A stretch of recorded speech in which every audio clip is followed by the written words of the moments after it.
Le chapitre 166 est sorti aujourd'hui et y a pas à dire, l'ambiance est toujours aussi réussie. Et on ressent toujours la tension du symbole de la peur, Garou. Et en parlant de Garou, le début du chapitre reprend au moment où il se dirige vers les héros de classe S. Bang va remarquer que Garou est radicalement différent de d'habitude et sent une présence à l'intérieur de son corps. Son intuition ne le trompe pas puisqu'il est celui qui connaît le mieux Garou, son sensei. À bout de force, Bang va vouloir continuer de stopper Garou. Sur cette planche, on sent l'intensité de son regard. Bang est vraiment plus déterminé que jamais. Garou va lui répéter qu'il est toujours lui-même. Mais peut-il réellement en être sûr? Comment pourrait-il savoir si God manipule ses pensées puisqu'il a désormais une partie de God en lui? À notre grande surprise, Blast va apparaître à ce moment-là. Dans l'ancien chapitre qui a été réédité, il semblait être prêt à y aller avec toute son équipe. Et là, il va surgir tout seul. On sent que Blast est pressé puisque la menace que Garou fait encourir à la Terre, et voire même à l'univers, est trop grande. C'est bien pour ça qu'il entre vite dans le vif du sujet, sans même se présenter. Il dira tout de suite que Garou est contrôlé par God.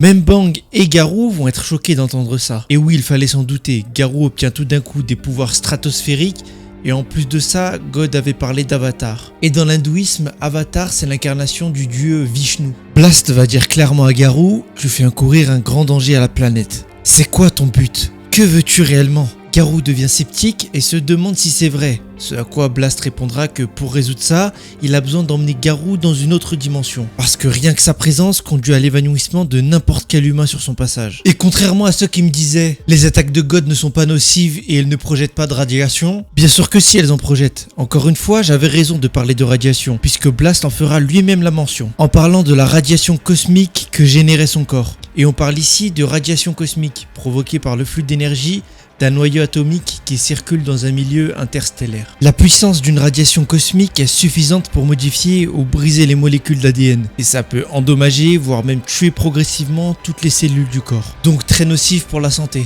Donc les attaques de Garou n'ont pas été neutres et ont dû émettre tout un tas de radiations sur la Terre. Murata nous a donné un indice avec l'alarme nucléaire du bateau ayant détecté des radiations. Même Blast va reconnaître l'énorme danger que représente Garou et va rester énormément sceptique puisque Garou semble avoir conservé une partie de son humanité malgré tout. Blast redoute des conséquences, car si Garou ne l'écoute pas, il va devoir se battre contre lui pour lui faire entendre la raison. Garou voit son pouvoir divin comme une bonne chose car ça lui a permis d'être enfin le symbole de la peur. Mais réussir son objectif final, ça crée un vide au fond du cœur. On l'a très bien vu avec Saitama qui est devenu le plus fort du monde et qui a perdu toute excitation à affronter des adversaires, puisqu'il est toujours largement plus fort qu'eux. Marugori avait ressenti le même sentiment de vide en étant devenu également le plus fort. Garou est un peu sadique puisqu'il veut voir la stupeur des civils n'ayant plus aucun héros pour les protéger. Il veut contempler le désespoir sur le visage des gens et devenir une menace de niveau divin. On voit à travers les deux répliques de Blast qui vont suivre qu'il est prêt à se battre contre Garou et bien évidemment tout seul. Bang veut à tout prix faire de son mieux,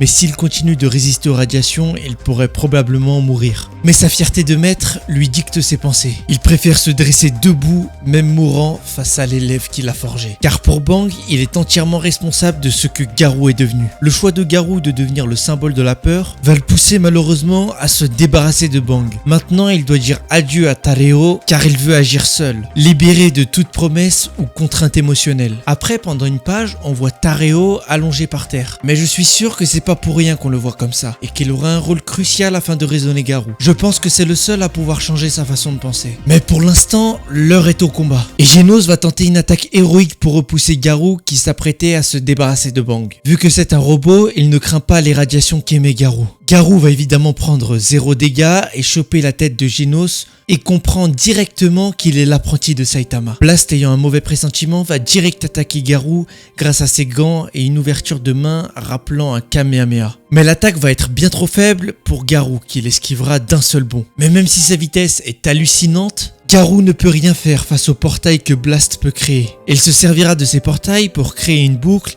et avec ses points de gravité, il va pouvoir envoyer une multitude de coups à Garou. En fermant les deux portails sur Garou, il pensait avoir réussi à lui faire changer de dimension, mais en vain. Garou nous l'avait très bien dit lorsqu'il était face à Saitama en forme cosmique. Maintenant, il arrive à reproduire chaque attaque lorsqu'il la voit, même sans aucune pratique avant. Il a un niveau de compréhension absolu et sans limite. Il va combiner son attaque à fission nucléaire au point antigravitationnel de Blast. Pour protéger la Terre, Blast va envoyer toutes les attaques de Garou dans le ciel. Blast va bien remarquer et même deviner que si le combat s'éternise, la Terre va mourir. Blast a une vraie mentalité de héros. Il mérite sa place de numéro 1, car il pensera d'abord à sauver les civils de Garou plutôt que de se battre contre lui. Il analyse les situations très rapidement, contrairement à Saitama, car même s'il possède une puissance sans limite, il reste assez lent à la détente quand il s'agit de limiter les pertes civiles. Car lors des combats, il ne calculait pas ses coups et les conséquences qu'il pouvait avoir sur son environnement. Pour le citer encore une fois, face à Marugori, Saitama avait fait tomber le géant sur une partie de la ville, tuant au final plus de civils que le méchant lui-même. Garou sait que Saitama est bien plus puissant que n'importe qui dans cet univers, et c'est bien pour ça qu'il veut copier le style de Saitama, et pour ça, il a besoin de l'énerver. Et quoi de mieux pour mettre Saitama dans tous ses états que de tuer son premier et sûrement dernier élève. Garou va transpercer Genos d'un coup sec dans le cœur. Saitama va de suite rappliquer, affichant un regard vide,